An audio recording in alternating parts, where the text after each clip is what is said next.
ఆ భయం మనిషిని ఎంత కృంగతీస్తుందంటే ఆ శరీరంలో ఉన్న ప్రతి పరమాణువు, శరీరంలో ఉన్న ప్రతి అణువు అలా శక్తిహీనత అయిపోద్ది, బలహీనమైపోద్ది.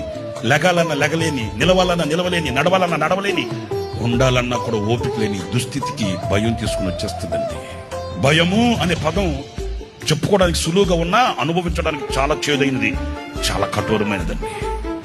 పడుకున్న నిద్ర పట్టదు, తిన్న వంట పట్టదు, కలవరాలతో శరీరం కృంగిపోతుంటే, కన్నీళ్లతో కనులు నిండిపోతుంటే, అల్లాడిపోతున్న గుడ్డి తట్టుకోలేక గడగలాడిపోతుంటే, ఆ రాత్రి ఎముకలు విరిచివేసే ఆ రాత్రి ఆ ఎముకలు కృంగ తీసేస్తుంటే, పడుకున్న మంచం నుంచి లేకలేని దుస్థితి భయం కలుగు చేస్తుందండి.